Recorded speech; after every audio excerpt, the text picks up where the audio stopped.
अस्सलामु अलैकुम वरहमतुल्लाहि वबरकातुह। एक मरतबा फिर से आपका इस्तकबाल है आपके अपने ही यूट्यूब चैनल AI ऑनलाइन पर।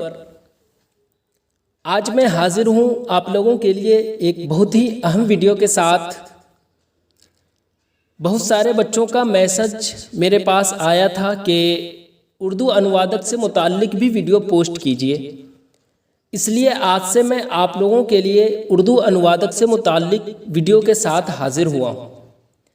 इससे पहले मैं क्लास 10th या फिर क्लास 12th या फिर DLED की तैयारी लगातार करा रहा था और आज से जो है वो उर्दू अनुवादक की भी तैयारी इस चैनल पर कराया जाएगा। तो अगर आप इस चैनल के लिए नए हैं तो चैनल को ज़रूर सब्सक्राइब कर लें, साथ ही अपने दोस्तों तक भी वीडियो की लिंक ज़रूर शेयर करें ताकि वो भी इस वीडियो से फ़ायदा उठा सके। तो चलिए अब हम बग़ैर वक्त ज़ाय किए हुए वीडियो शुरू करते हैं। तो देखें, सबसे पहले सहायक उर्दू अनुवादक का जो आपका एग्ज़ाम होगा वो किस टाइप से होगा। चूँकि ये फर्स्ट वीडियो है तो इसमें मैं मुख्तसर में आपको बता दूँ कि सहायक उर्दू अनुवादक का जो आप एग्ज़ाम देने जाएंगे उसमें दो तरह से एग्ज़ाम होगा। एक तो PT होना है और एक मेंस, पिछले मर्तबा की तरह। हालांकि अभी इस तरह का इस साल ऑफिशियल नोटिस अब तक तो नहीं आया है, लेकिन सेम उसी तरह से होगा जिस तरह पिछले मर्तबा हुआ। तो ये जो एग्ज़ाम होते हैं ये Bihar staff selection commission Patna के ज़रिए मुनक़द किया जाता है, जिसमें दो पेपर में जो है वो एग्ज़ाम लिए जाते हैं। एक तो PT होता है और दूसरा मेंस। PT में क्या क्या क्वेश्चन पूछा जाता है वो पहले आप जान लें। उसमें उर्दू कवायद से वाहिद जमा, तज़कीरो तानीस, इज़दाद, उसी तरह उर्दू से हिंदी में तर्जमा, हिंदी से उर्दू में तर्जमा, और उर्दू ज़बानो अदब से जैसे गालिब, शाद अज़ीमाबादी, शौक़ नीमवी, उसी तरह जमील मजहरी, रज़ा नकवी वाही, उसी तरह कलीमुद्दीन अहमद, अख्तर औरेनवी, अंजुम मानपुरी, सुहेल अज़ीमाबादी, वहाब अशरफ़ी, इनसे मुताल्लिक भी सवालात पूछे जाएंगे। और साथ ही मालूमात आमा जिसे आप कहते हैं जनरल नॉलेज, उससे भी सवालात पूछे जाएंगे। तो ये तो आप जान लिए कि PT का आप एग्ज़ाम, PT के लिए आप तैयारी करेंगे तो किस तरह से आपसे क्वेश्चन पूछा जाएगा। तो उसी तरह से जो भी आपसे क्वेश्चन PT में पूछा जाएगा उस हिसाब से मैं सीरियल वाइज क्वेश्चन आज की इस वीडियो में मैं लगा दिया हूँ। आप एक मरतबा इस वीडियो को मुकम्मल देख लेंगे तो अंदाज़ा हो जाएगा कि किस तरह से एग्ज़ाम में क्वेश्चन आने वाला है। तो चलिए अब हम सीधे सीधे क्वेश्चन की तरफ चलते हैं। तो सबसे पहले हमने वाहिद जमा से कुछ सवालात यहाँ शामिल किया है आज की इस वीडियो में। फर्स्ट क्वेश्चन है दिरहम की जमा क्या है। दराहिम, दरमात या फिर दराहीम या फिर दरहुम। तो दिरहम की जमा जो है वो क्या है, दराहिम। आगे है दाइया। दाइया की जमा क्या है, तो दवाई, दावत, दुआ या फिर दायान। तो दाइया की जमा जो है वो दवाई है, ऑप्शन अलिफ। दवाई यानी ख्वाहिशात, ज़रूरियात जिसे कहते हैं वो। आगे देखिए सवाल नंबर 3 में है कि रोज़ा की जमा क्या है। रोज़ा, जी हाँ, तो रोज़ा किसे कहते हैं, बाग, बागीचा जिसे कहते हो आप, तो उसकी जमा जो है वो क्या है, रियाज यानी चमन, बाग। फ़र्ज़ की जमा क्या है, तो फ़र्ज़ की जमा ऑप्शन अलिफ ऑप्शन बे दोनों ठीक ही है अपने जगह पर। फ़ुरूज़, फ़राइज़, फ़ुरूज़ मान लें, वैसे दोनों गलत नहीं है। मशगला की जमा क्या है, जी हाँ, मशगला किसे कहते हैं, यानी किसी काम में मसरूफ़ होना, जिसे मसरूफियत कहते हो आप, उसे ही मशगला कहते हैं। तो ऑप्शन में है मशागिल, अशगाल, अशगलात या फिर शगल।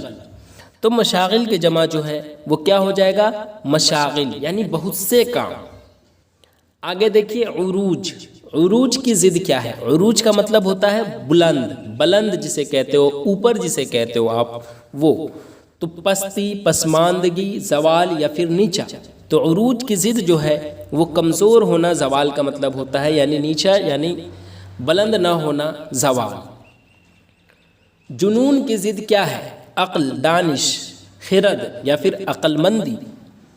तो जुनून की ज़िद, जुनून का मतलब दीवानापन, दीवानगी जिसे आप कहते हो, यानी अकल खो बैठना, उसे ही कहते हैं जुनून। तो उसकी ज़िद क्या है, तो खिरद हो जाएगा। खिरद का मतलब ऐसे देखे अकल, दानिश, ये सब भी आप कहोगे तो गलत नहीं है, लेकिन चूंकि खिरद का मतलब ही होता है दानिश, समझ, अकल वाला, तो खिरद हो जाएगा इसका सही जवाब। बेस्ट जो है वो ऑप्शन जी। आगे है हज़र। हज़र की ज़िद क्या है? जी हाँ, हज़र का मतलब क्या होता है? हज़र का मतलब, तो हज़र का मतलब होता है हर वक्त साथ रहना, यानी घर में रहने की जो हालत होती है उसे ही हम कहते हैं हज़र। तो सफ़र में क्या होता है कि घर में हम नहीं रहते हैं, हमेशा सफ़र में रहते हैं, तो हज़र का उल्टा जो है वो सफ़र। आगे है सवाल नंबर 9 कि रहबर। रहबर की ज़िद क्या है? जी हाँ, शेरा, बदमाश, रहज़न या फिर गुमराह करने वाला। तो रहबर का मतलब क्या होता है? रहनुमा, यानी रास्ता दिखाने वाला। और रहज़न उसका उल्टा हो जाएगा, उसका मतलब होता है लुटेरा, जिसे आप कहते हो, जिसे आप डाकू कहते हो, जिसे आप यानी काफिले को लूटने वाले को हम क्या कहते हैं? रहज़न कहते हैं। और काफिले को रास्ता दिखाने वाले को हम क्या कहते हैं? रहबर कहते हैं। तो इसलिए इसका सही जवाब ऑप्शन जी। अब आगे देखिए सवाल नंबर 10। सवाल नंबर 10 में है कि रजामंदी की ज़िद बताएं। जी हाँ, तो रजामंदी का मतलब क्या होता है? खुशनुदी जिसे आप कहते हो, मंजूरी जिसे कहते हो, वो होता है, यानी खुश होना। तो रजामंद का मतलब खुश है तभी है रजामंद। और नाराज़ होना यानी नाखुश होना, तो उसका उल्टा जो है वो नाराज़ हो जाएगा। मंदरजा झैल में मुज़क्कर कौन है? हमने कहा था ना कि वाहिद जमा से सवालात पूछे जाएंगे, उसी तरह ज़िद, अज़दाद, मुतज़ाद अल्फाज जिसे आप कहते हो अपोजिट वर्ड्स, उससे क्वेश्चन पूछे जाएंगे। और तस्कीर व तानीस यानी स्त्रीलिंग और पुल्लिंग से भी सवालात पूछे जाएंगे। तो अब मुज़क्कर की बात है यहाँ पर कि शेर, गज़ल, नज़र या फिर नसर, इन चारों में से जो है वो मुज़क्कर कौन है? तो शेर जो है वो क्या है? मुज़क्कर है। आगे है दर्जे झैल में से मुअन्नस कौन है? तो मुअन्नस यहाँ पर पूछा जा रहा है, तो तरगीब देना यानी तरगीब जो है वो मुअन्नस है। मुज़क्कर मुअन्नस अगर आपको नहीं समझ में आ रहा है तो एक बहुत ही जल्द मैं एक वीडियो पोस्ट करने वाला हूँ, वो आप ज़रूर देखेंगे। लिंक भी मैं हो सकता है डिस्क्रिप्शन में मैं डाल दूँ, या फिर प्लेलिस्ट में जाकर आप मुज़क्कर और मुअन्नस की वीडियो कुछ दिनों के बाद देख सकते हैं। उसमें मैं बहुत अच्छे तरीके से आपको पूरी वजाहत के साथ बताऊंगा। हालांकि मुज़क्कर मुअन्नस ऐसा ये टॉपिक है जिसे आप सोचेंगे कि क़वायद के हिसाब से मैं सोचूं कि मुज़क्कर मुअन्नस को पकड़ लूं तो ये मुश्किल है।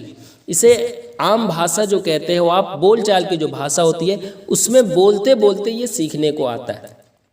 खैर, मैं इसकी एक वीडियो पोस्ट करूंगा, उसे आप ज़रूर देखिएगा, उसमें आपको और अच्छे से समझ में आएगा। आगे है मंदरजा झैल में मुअन्नस कौन है? इनकलाब, दस्ता, फ़ौज या फिर इनमें से कोई नहीं। तो इनमें से जो है वो फ़ौज जो है वो मुअन्नस है। आगे है मंदरजा झैल में मुअन्नस फिर से पूछा गया है, तो इसमें जो है वो क्या है? मुअन्नस। तो पुलिस जो है वो मुअन्नस है, बकिया चोर, सिपाही ये सब मुज़क्कर है। इनमें कौन मुअन्नस नहीं है? गंगा, समंदर, नदी, नहर। तो जो भी नदी का नाम आता है वो सब क्या कहलाता है? मुअन्नस। तो यहाँ पर गंगा, नदी, नहर ये सब जो है वो क्या है? ये सब मुअन्नस है। और यहाँ पर पूछा गया है कि मुअन्नस नहीं है कौन? तो समंदर जो है वो मुज़क्कर है, यानी ऑप्शन बे जो है वो सही हो जाएगा। अब आगे देखिए सवाल नंबर 16। सवाल नंबर 16 से क्या है कि हिंदी में दिया गया है और उसको उर्दू में बताना है कि उस चीज़ को उर्दू में क्या कहते हैं। जैसे निर्देशिका को उर्दू में क्या कहते हैं, ये आपसे पूछा गया है। ये भी क्वेश्चन आपसे पूछा जाएगा। तो ऑप्शन अलिफ में है हिदायतनामा, ऑप्शन बे में है रहनुमाई, ऑप्शन जीम में है निगरानी और ऑप्शन दाल में है रहनुमा। तो एक एक करके हम जानते हैं कि किसको क्या कहते हैं। तो देखिए, निर्देशिका को ही हिदायतनामा कहते हैं। बकिया रहनुमाई ऑप्शन बे में है, तो इसको क्या कहते हैं हिंदी में? तो इसको हम कहते हैं मार्गदर्शन, इसलिए ये नहीं है। उसी तरह है निगरानी। तो निगरानी को हम क्या कहते हैं? निगरानी को हम कहते हैं हिंदी में अनुसरण जिसे कहते हो वो कहते हैं, तो ये भी नहीं है। उसी तरह रहनुमा, रहनुमा को हम कहते हैं मार्गदर्शक। एक होता है मार्गदर्शन और एक होता है मार्गदर्शक, यानी लास्ट का क और न का फर्क है। तो मार्गदर्शन को हम कहते हैं रहनुमाई को, और मार्गदर्शक जो है वो रहनुमा को हम कहते हैं। आगे है सवाल नंबर 17 में कि प्रवक्ता को उर्दू में क्या कहते हैं? मुकर्रिर, खतीब, तर्जुमान या फिर बयान। जी हाँ, तो मुकर्रिर ऑप्शन में है, इसको हम क्या कहते हैं? इसे हम मुकर्रिर यानी भाषण देने वाले को, तो भाषण मुकर्रिर का मतलब हुआ। खतीब को हम सब संबोधन जिसे कहते हो वो हो गया। और तर्जुमान, जी हाँ, तर्जुमान को ही हम क्या कहते हैं? प्रवक्ता कहते हैं। इसलिए इसका सही जवाब ऑप्शन जी। चलिए आगे देखिए, सवाल नंबर 18, विपत्र को उर्दू में क्या कहते हैं? जी हाँ, विपत्र को उर्दू में क्या कहते हैं, ये क्वेश्चन पूछा जा रहा है आपसे। बिल, फॉर्म, मरासला या फिर खत। जी हाँ, तो फॉर्म कहते हैं हम प्रपत्र को, इसलिए ये नहीं हुआ। उसी तरह हम कहते हैं मरासला को डाक जिसे कहते हो वो कहते हैं। उसी तरह खत को हम पत्र कहते हैं। तो ये सब नहीं है, बल्कि विपत्र को हम बिल कहते हैं, यानी ऑप्शन अलिफ सही है। आगे देखिए, सवाल नंबर 19 में है, प्रपत्र को उर्दू में क्या कहते हैं? जी हाँ, तो ऑप्शन ए में है खाका। खाका हम किसको कहते हैं? खाका यानी तस्वीर कशी, यानी ढांचा, जिसे आप कहते हो स्केच, तो ये नहीं हुआ। उसके बाद है तजवीज़। तजवीज़ हम कहते हैं निर्णय को, तो ये भी नहीं हुआ। उसी तरह हम कहते हैं फॉर्म, तो जी हाँ, फॉर्म को ही हम प्रपत्र कहते हैं। अभी जस्ट मैं यहाँ बताया था ना, ऑप्शन बी में जो था उसको। और दरख्वास्त है, तो दरख्वास्त तो आप जान ही रहे हो कि दरख्वास्त हम आवेदन को कहते हैं। इसलिए इसका सही जवाब क्या है? ऑप्शन जी। अब आगे देखिए, सवाल नंबर 20 में क्या है? सनलगन को उर्दू में क्या कहते हैं? वाबस्ता, मुल्हिक, मनसलक या फिर इनमें से सभी, यानी इन तीनों के बारे में कहा जा रहा है कि क्या ये तीनों हम संलग्न को कहते हैं? तो वाबस्ता सबसे पहले आया। वाबस्ता को हम कहते हैं क्या? संबंध कहते हैं। उसी तरह मुल्हिक, इसको भी हम क्या कहते हैं? निकट जिसे कहते हो या संबंध कहते हैं, इसे कहते हैं। तो ये भी नहीं हुआ, ये भी नहीं हुआ। मुंसलिक जो होता है उसे ही हम संलग्न कहते हैं। इसलिए इसका सही जवाब क्या है? ऑप्शन जी। आगे देखिए, सवाल नंबर 21, क्षेत्रीय को उर्दू में क्या कहते हैं? जी हाँ, तो क्षेत्रीय को उर्दू में हम क्या कहते हैं? इलाकाई कहते हैं, यानी ऑप्शन अलिफ इसका जो है वो दुरुस्त है। मकामी, मकामी को हम क्या कहते हैं? तो स्थानीय कहते हैं मकामी को। उसी तरह इलाकायत है, तो इलाकायत हम कहते हैं क्षेत्रवाद को। उसी तरह इलाका है, तो इलाका हम कहते हैं क्षेत्र को। ये सब आप ज़रूर हिंदी कॉपी लेकर बैठे और इसे ज़रूर आप लिखिए, चूँकि ज़रूरी नहीं है कि यहाँ पर क्षेत्रीय मैं आपसे पूछा हूँ तो यही क्वेश्चन एग्ज़ाम में आए, बल्कि हो सकता है इन चारों जो ऑप्शन दिया गया है, इलाकाई, मकामी, इलाकायत या फिर इलाका, इसमें से कोई एक क्वेश्चन पूछ दे। जैसे हमने कहा इलाका को हम हिंदी में क्या कहते हैं, तो उसको हम क्या कहते हैं हिंदी में? क्षेत्र कहते हैं। तो इसलिए ये सब ज़रूर आप याद रखिएगा। आगे देखिए, सवाल नंबर 22, संज्ञान को उर्दू में क्या कहते हैं? जी हाँ, संज्ञान को उर्दू में क्या कहते हैं? जानकारी, इल्म, नोटिस या फिर तवज्जो। तो जानकारी तो ये खुद ब खुद जो है ये हिंदी में ही है जानकारी, चूँकि उर्दू में इसे हम कहते हैं मालूमात, तो ये तो खैर हुआ नहीं। उसके बाद है इल्म, ऑप्शन बे में है इल्म, तो इल्म को हम क्या कहते हैं? ज्ञान, जिसे हम कहते हैं विद्या लेना, तो ये भी नहीं हुआ। उसके बाद है नोटिस। जी हाँ, नोटिस को ही हम क्या कहते हैं? संज्ञान कहते हैं। हालांकि ये उर्दू में तो वैसे नोटिस नहीं होगा, इसका इदराक कहते हैं शायद। खैर, ऑप्शन में नोटिस दिया गया है तो इसी को संज्ञान कहते हैं, इसलिए इसका सही जवाब ऑप्शन जी। और तवज्जो को हम हिंदी में क्या कहते हैं? ध्यान कहते हैं, तो इसलिए इसका सही जवाब क्या है? ऑप्शन जी। अब आगे है प्रकरण।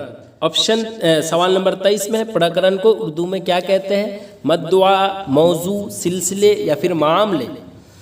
तो मद्दुआ कहते हैं प्रतिवादी को, तो इसलिए ये नहीं हुआ। उसी तरह मौजू हम कहते हैं विषय को। जब दरख्वास्त और ख़त लिखते थे, याद कीजिए, तो वहाँ मैं अक्सर कहा करता था कि मौजू या मजमून आप लिखोगे, उसी को हिंदी में मजमून कहते हैं या फिर विषय कहते हैं, या फिर इंग्लिश में सब्जेक्ट कहते हैं। उसी तरह ऑप्शन जी में है सिलसिले, तो सिलसिले को हम कहते हैं श्रृंखलाबद्ध, जिसे श्रृंखला कहते हैं, तो ये भी नहीं हुआ। और मामला जो है इसे ही हम कहते हैं प्रकरण हिंदी में।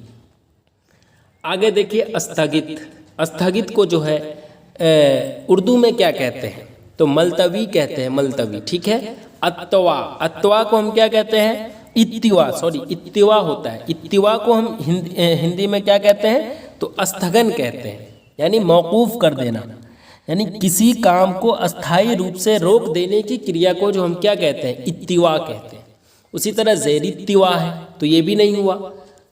फिर आगे है वंशावली को उर्दू में क्या कहते हैं। जी हाँ, ये तो आप जान ही रहे होंगे कि वंशावली को क्या कहते हैं। नस्बी फहरिस्त बिल्कुल नहीं, इससे सापेक्ष सूची हो गया, ये नहीं कहते हैं। उसी तरह हस्बी फहरिस्त, हस्बी सूची, ये भी नहीं है। शजरे हस्बो नसब ये भी कह सकते हैं, या फिर शजरे नसब कह सकते हैं। हालांकि यहाँ पर हम दुरुस्त लेंगे शजरे नसब। क्यों? क्योंकि शजरे हसबो नसब, इसमें एक्स्ट्रा हसब नसब का मतलब ही एक ही होता है ना, यानी माँ बाप का जो ख़ानदानी सिलसिला होता है उसी को हम क्या कहते हैं, वंशावली कहते हैं। तो उसी को उर्दू में हम शजरे नसब कहते हैं, यानी शजरे हसबो नसब कहते हैं।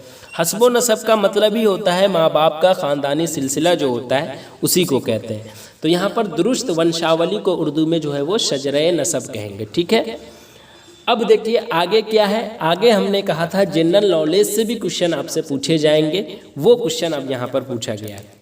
तो जनरल नॉलेज से किस टाइप से क्वेश्चन पूछे जाते हैं वो आप यहाँ देखिए। जैसे पूछा है बिहार के पहले वजीर आला का क्या नाम है।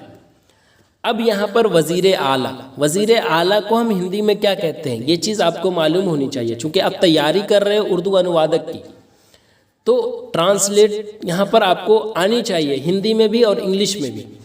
तो यहाँ पर अगर इसी चीज़ को, जैसे बिहार के पहले वजीर आला का क्या नाम है, इसको हम अगर हिंदी में बोलेंगे तो क्या कहेंगे, बिहार के प्रथम मुख्यमंत्री का क्या नाम है।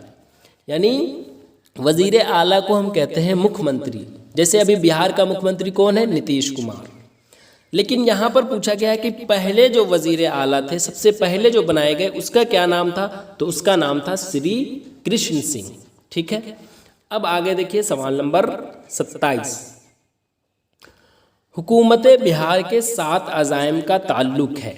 अब देखिए ये क्वेश्चन से आपको समझ में नहीं आया होगा कि आखिर क्या कहा जा रहा है। देखिए हुकूमत बिहार यानी बिहार सरकार के साथ, यानी कि 7 अज़ाइम का ताल्लुक है, यानी महत्वाकांक्षाएं जिसे आप कहते हो क्या है, ये पूछा जा रहा है। यानी बिहार सरकार की 7 महत्वाकांक्षाएं क्या है, ये क्वेश्चन पूछा जा रहा है। ऑप्शन अलिफ में है बिहार की हमजहत तरक्की से। ऑप्शन बे, इसका मतलब क्या हुआ, यानी बिहार के सर्वांगीण विकास के साथ। उसी तरह बिहार में रोजगार के इम्कानात को वसीतर करने से, यानी बिहार में रोजगार के अवसरों का विस्तार करके, या उसी तरह बिहार में शरह तालीम को बेहतर बनाने से, यानी बिहार में शिक्षा दर में सुधार करके, या फिर बिहार के कृषि उत्पादन में वृद्धि करके, यानी बिहार के ज़रूरी पैदावार को बढ़ाने से। ये क्वेश्चन पूछा गया। तो यानी सवाल में है कि बिहार सरकार की 7 महत्वाकांक्षाएं क्या है, तो इसमें जो है ऑप्शन अलिफ सही हो जाएगा, यानी बिहार के सर्वांगीण विकास के साथ जो है उससे जो है वो बिहार की, उसमें बिहार सरकार की जो 7 महत्वाकांक्षाएं हैं उसमें से ऑप्शन अलिफ दुरुस्त। अब आगे देखिए सवाल नंबर 28। बिहार में शाहराहों की कुल तादाद है। शाहराहों का मतलब क्या होता है, ये चीज़ आप पहले समझिए। इसका मतलब होता है राजमार्ग, यानी पूछा जा रहा है कि बिहार में राजमार्गों की कुल तादाद यानी कुल संख्या कितनी है, 22, 29, 32 या फिर 34। जी हाँ, तो कुल कितनी है बिहार में शाहराहों की तादाद, तो ऑप्शन के हिसाब से जो है वो ऑप्शन बे दुरुस्त है। बकिया अभी फ़िलहाल आप देख लीजिएगा जनरल नॉलेज में, चूँकि ये चेंज होता रहता है, लेकिन ऑप्शन में जो दिया गया है उसके हिसाब से ऑप्शन बे सही है। अब आगे देखिए सवाल नंबर 29 में है बिहार में सिल्क सिटी, जी हाँ सिल्क सिटी यानी रेशमी शहर के नाम से मशहूर शहर का क्या नाम है, हाजीपुर, सुपौल, बोधगया या भागलपुर। यहाँ पर पूछा जा रहा है कि बिहार में सिल्क सिटी के नाम से प्रसिद्ध जो शहर है उसका क्या नाम है, ये पूछा जा रहा है। जिसमें ऑप्शन अलिफ में है हाजीपुर, ऑप्शन बे में है सुपौल, ऑप्शन जीम में है बोधगया और ऑप्शन दाल में है भागलपुर। तो भागलपुर जो है आप जानते होंगे कि सिल्क सिटी के नाम से यानी रेशमी शहर के नाम से जो है वो मशहूर है। यहाँ की चादर भी जो है वो काफ़ी मशहूर है, आप जान रहे होंगे। अब आगे देखिए सवाल नंबर 30। सवाल नंबर 30 में है कि बिहार से शाये होने वाला पहला उर्दू अखबार कौन है। इसी को उर्दू में कहेंगे तो क्या कहेंगे, इसी को अगर उर्दू में हम कहेंगे तो बिहार से शाये होने वाला, यानी बिहार से प्रकाशित होने वाला पहला उर्दू अखबार जो है वो कौन सा था, ये क्वेश्चन है।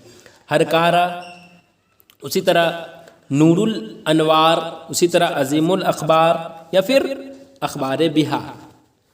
तो बिहार से शाये होने वाला पहला उर्दू अखबार जो है वो नूरुल अनवार है, ऑप्शन जी, ऑप्शन बी। अब आगे देखिए क्या है, मैंने पहले ही कहा था कि पीटी का जो एग्ज़ाम होगा उसमें हिंदी से उर्दू में तर्जमा और उर्दू से हिंदी में तर्जमा, ये भी क्वेश्चन पूछा जाएगा। तो यहाँ पर है कि हिंदी से उर्दू में तर्जमा करना है। जैसे ऑप्शन अलिफ में है, आप एक मरतबा यहाँ देखें, छोटा कर दिया हूँ ताकि आप सही से देख सकें। जैसे है ऑप्शन अलिफ में कि प्रदूषण समाप्त करने के लिए उपाय करना होगा। अब इसको क्या करना है, ये हिंदी में है, इसको उर्दू में तर्जमा करना है। तो ऑप्शन अलिफ में माहौलियाती आलूदगी को ख़त्म करने के लिए तदबीर करनी होगी। अब देखिए इसे कैसे आप बनाएंगे, ये चीज़ आप गौर कीजिएगा। सबसे पहले प्रदूषण समाप्त करने के लिए, प्रदूषण को हम क्या कहते हैं, तो अब ये चीज़ आपको मालूम होनी चाहिए। तो प्रदूषण को हम आलूदगी कहते हैं, तो आलूदगी कहते हैं, तो ऑप्शन अलिफ कटा और ऑप्शन जीम भी कट गया। चूंकि प्रदूषण सिर्फ प्रदूषणों नहीं कहा गया, प्रदूषणों कहा जाता तो आलूदगियों होता, यानी ऑप्शन दाल भी इस तरह से ख़त्म हो गया। यानी माहौलियाती आलूदगी, प्रदूषण समाप्त करने के लिए, ठीक है, को ख़त्म करने के लिए तदबीर करनी होगी, या फिर आलूदगी को ख़त्म करने के लिए कदम उठाना होगा, या फिर आलूदगी को ख़त्म करने के लिए तदबीर करनी होगी। तो प्रदूषण का मतलब आलूदगी, समाप्त यानी ख़त्म, यानी आलूदगी को ख़त्म करने के लिए सब ठीक है यहाँ तक के, तो दोनों दुरुस्त है यहाँ तक। उसके बाद आगे देखिए, कदम उठाना होगा, उपाय करना होगा, को कदम उठाना होगा कहेंगे, या फिर तदबीर करनी होगी। तो उपाय का मतलब तदबीर सही है, तो इसलिए इसका दुरुस्त जवाब क्या हो जाएगा, ऑप्शन जी। इस तरह से आप छांटिएगा, ऑप्शन अलिफ ऑप्शन दाल तो इस तरह से कट गया, और जो ऑप्शन बे और जीम बचा उसमें आप गौर से देखिएगा तो उपाय का मतलब होता है तदबीर करना, तो इसलिए इसका सही जवाब ऑप्शन जी। अब आगे देखिए सवाल नंबर 32। सवाल नंबर 32 में है अपहरण के मामले पर विचार विमर्श किया गया। जी हाँ, अब इसमें अपहरण का मतलब क्या होता है, अगवा करना, ये तो खैर आप जान ही रहे हो। तो जर तलाफी ख़त्म हो गया, अगवा सब में है, ठीक है। तो अपहरण के मामले खुद ब खुद उर्दू ही है यहाँ पर। तो अपहरण के मामले, तो यहाँ पर अगवा शुदा की ज़रूरत नहीं है, यहाँ पर अगवाकारों की भी ज़रूरत नहीं है। यानी अगवा के मामले पर विचार को हम क्या कहते हैं, गौरो खोज, विमर्श को ठीक है, उसके बाद किया गया, तो यानी ऑप्शन दाल जो है वो सही है। चलिए आगे देखिए, अपराध के लिए दुष्प्रेरित करना भी अपराध है, इसको उर्दू में तर्जमा कीजिए। तो अपराध के लिए, अब सबसे पहले इसमें जो है वो अपराध किसे कहते हैं, तो जुर्म को कहते हैं। तो जुर्म के लिए तक के तो अभी किसी को हम छांट नहीं सकते हैं। उसके बाद है दुष्प्रेरित को हम क्या कहते हैं, तहरीक कहते हैं, या फिर तरगीब कहते हैं, या उकसाना कहते हैं, या वरगलाना कहते हैं। अब ये चीज़ देखिए, तो दुष्प्रेरित को हम क्या कहते हैं, दुष्प्रेरित को हम वरगलाना कहते हैं। अब ये चीज़ आपको मालूम होगा तो खुद ब खुद आप बना लोगे। अब देखिए वरगलाना और किसी में नहीं है, इसलिए दुरुस्त जवाब जो है वो क्या हो जाएगा, ऑप्शन दाल, यानी ऑप्शन डी। अब आगे देखिए सवाल नंबर 34। मुख्यमंत्री ने कहा कि दहेज प्रथा को समाप्त करना आवश्यक है।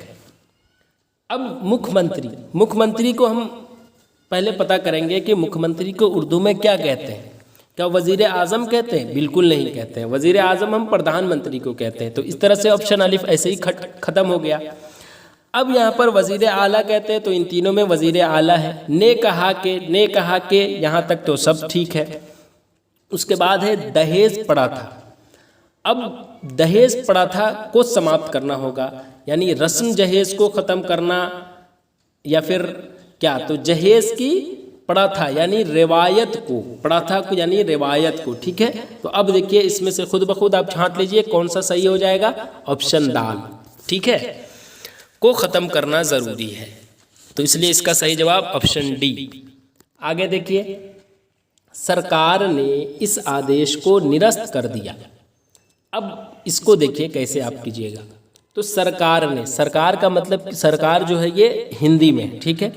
अब इसको उर्दू में तर्जमा कीजिए, तो उर्दू में आप क्या कहिएगा सरकार को? सरकार को सरकार नहीं कहिएगा, इसलिए ऑप्शन अलिफ ख़त्म हो गया यूं ही, ठीक है। हुकूमत कहेंगे तो हुकूमत इन तीनों में है, अभी इन तीनों को रहने दीजिए। अब आगे है कि सरकार ने इस आदेश को, तो यानी इस हुक्म को, तो इस हुक्म को, आदेश का मतलब हुक्म होता है। तो अब देखिए हिदायत दिया गया है, इसमें ज़ाब्ता दिया गया है, तो इसलिए यहाँ से ये ख़त्म हो गया, यानी हुक्म जो है वो दुरुस्त है, आदेश को हुक्म कहते हैं, इसलिए ऑप्शन बी जो है वो सही है।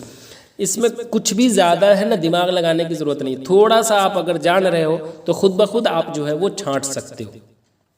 अब यहाँ पर देख लीजिए, मुस्तरिद कर दिया, मुस्तरिद कर दिया, मुस्तरिद कर दिया, मुस्तरिद कर दिया, चारों ऑप्शन में बस बीच में इसी चीज़ का झंझट है ना। तो ये चीज़ अगर हमें मालूम हो जाएगा तो हम खुद ब खुद इस जुमला को दुरुस्त कर सकते हैं। तो हमें मालूम है कि आदेश को जो है वो निरस्त, चूँकि मुस्तरिद यहाँ पर ऑप्शन में सब दिया गया है, तो आपको अंदाज़ा हो गया होगा कि निरस्त को जो है वो मुस्तरिद ही कहते हैं, लेकिन आदेश को क्या कहते हैं? तो हुक्म कहते हैं। तो इसलिए इसका सही जवाब क्या है? Option B. अब आगे देखिए, क़यादत को हिंदी में क्या कहते हैं? जी हाँ, अब यहाँ पर चूंकि जैसे बीच में से हमने पूछ दिया कि निरस्त को उर्दू में क्या कहते हैं, तो मुस्तरिद कहते हैं। तो इसी तरह से ये भी क्वेश्चन पूछा जाएगा, सिर्फ एक दे दिया जाएगा, जैसे क़यादत एक अल्फाज दे दिया गया और उसके बारे में पूछ दिया गया कि इसे हिंदी में क्या कहते हैं। तो अब आप बताइए क्या कहते हैं। तो हमें मालूम है कि क़यादत का मतलब होता है नेतृत्व करना, ठीक है। तो इसलिए इसका दुरुस्त जवाब क्या हो जाएगा? Option D. उसी तरह है ऑप्शन अलिफ में मार्गदर्शन। मार्गदर्शन का मतलब याद कीजिए, मैंने शुरू में ही क्या कहा था? रहनुमाई। उसी तरह निगरानी, निगरानी खुद ब खुद ये उर्दू वर्ड ही है, तो निगरानी को निगरानी ही कहते हैं। उसी तरह मार्गदर्शिका या फिर मार्गदर्शक, इन दोनों को हम क्या कहते हैं? रहनुमा। तो इसलिए क़यादत को नेतृत्व कहते हैं, ठीक है। अब आगे देखिए सवाल नंबर 37, रहनुमा को हिंदी में क्या कहते हैं? ऑप्शन अलिफ में है मार्गदर्शक। देखिए अभी रहनुमाई को, अभी जस्ट मैं इस सवाल का जवाब बताया हूँ। रहनुमाई को क्या कहते हैं? तो मार्गदर्शन कहते हैं, ठीक है। उसी तरह मार्गदर्शक, मार्गदर्शक है तो उसको क्या कहते हैं? रहनुमा कहते हैं। उसी तरह पथ प्रदर्शन, पथ प्रदर्शन यानी सिमत शनाशी। चलिए आगे देखिए सवाल नंबर 38, शहरियत को हिंदी में क्या कहते हैं? जी हाँ, तो शहरियत को उर्दू में हम हिंदी में कहते हैं नागरिकता, ठीक है। और नगर जो है वो नगर हम किसको कहते हैं? शहर को कहते हैं।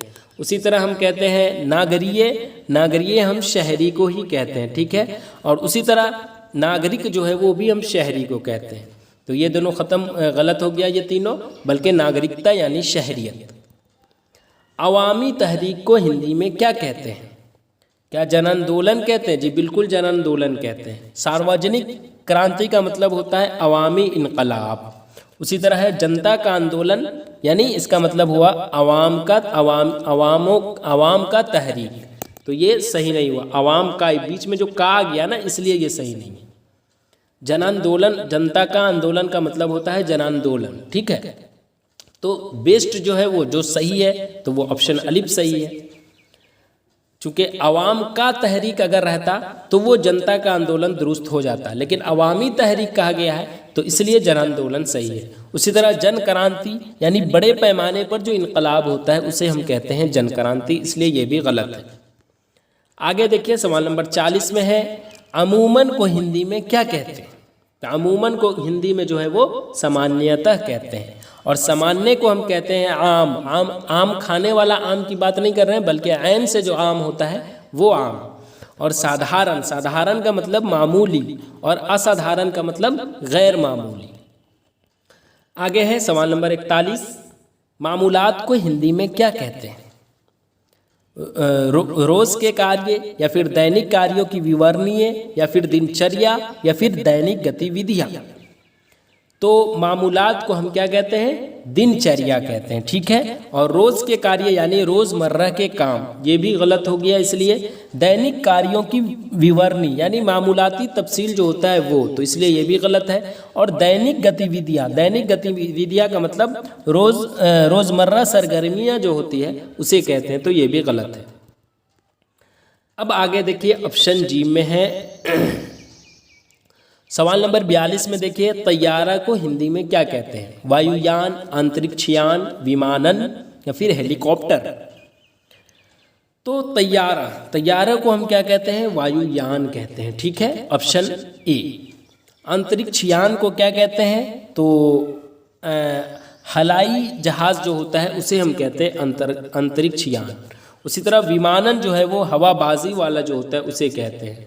और हेलीकॉप्टर ही है, ये तो इंग्लिश में दिया गया है। चलिए आगे देखिए, सवाल नंबर 43, फिरका वारियत को हिंदी में क्या कहते हैं? फिरका वारियत यानी क्या कहते हैं उसको? संप्रदाय कहते हैं या सांप्रदायिक कहते हैं या धार्मिकता कहते हैं या सांप्रदायिकता कहते हैं? तो फिरका वारियत यानी सांप्रदायिकता, ऑप्शन डी सही है।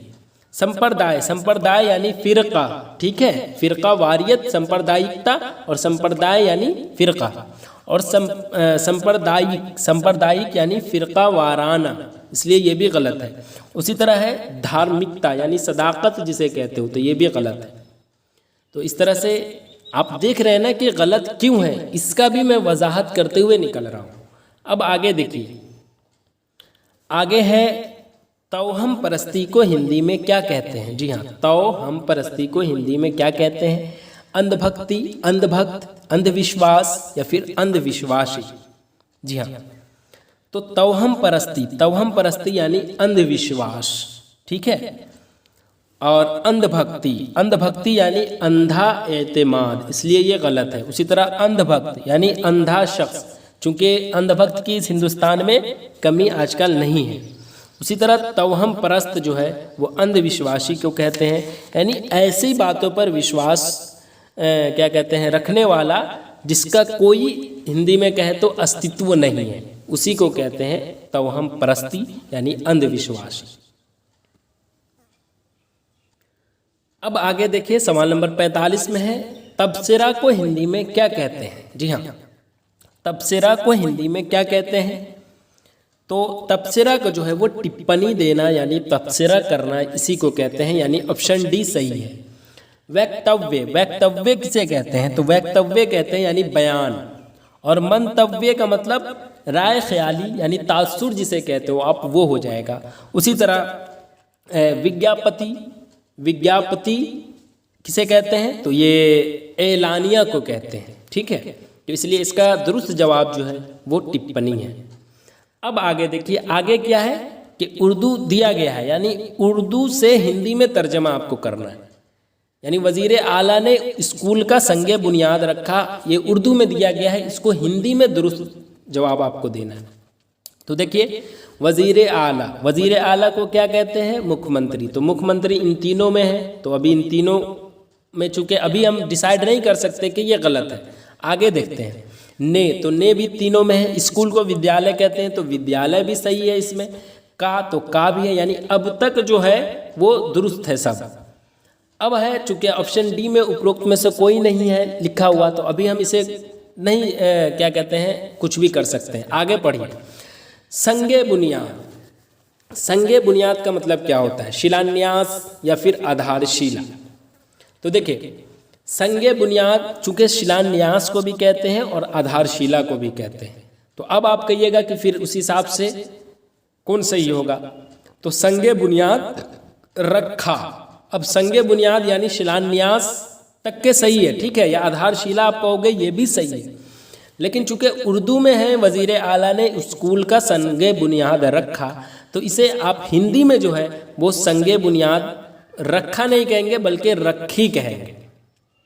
तो अब आप अगर सोच रहे हैं कि शिलान्यास आपने कहा कि दुरुस्त है, संगे बुनियाद को शिलान्यास कहते हैं, तो फिर ये ऑप्शन अलिफ क्यों नहीं दुरुस्त हुआ, या फिर ये इसलिए नहीं हुआ कि क्योंकि किया लिखा हुआ है, चलिए तो इसे हम हटा सकते हैं, लेकिन इसलिए कि उर्दू में जो ये रखा है इसको हिंदी में आप पढ़ेंगे तो रखी कहेंगे, इसलिए इसका दुरुस्त जवाब जो है वो ऑप्शन क्या है, ऑप्शन जीम सही है, यानी ऑप्शन सी।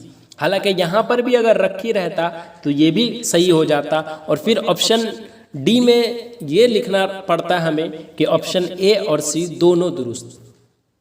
तो इसलिए समझ गए कि वजीर आला ने स्कूल का संगे बुनियाद रखा, तो इसका दुरुस्त जवाब क्या होगा, मुख्यमंत्री ने विद्यालय का आधारशिला रखी। चलिए आगे देखिए। अब आगे है, एक मिनट, हाँ, आगे है कि वजीर आजम ने अवामी जलसा से खिताब किया। अब वजीर आजम को हम क्या कहते हैं, प्रधानमंत्री कहते हैं। तो मुख्यमंत्री, ये तो ऑप्शन अलिफ ऐसे ही खत्म हो गया, आगे हमें पढ़ना ही नहीं है, चूंकि मुख्यमंत्री आ गया। मुख्यमंत्री हम वजीर आला को कहते हैं। मुख्यमंत्री अभी हमारे बिहार के नीतीश कुमार है, और प्रधानमंत्री नरेंद्र मोदी हैं, यानी वजीर आजम नरेंद्र मोदी हैं। तो ऑप्शन अलिफ खत्म। अब आगे देखते हैं क्या होता है।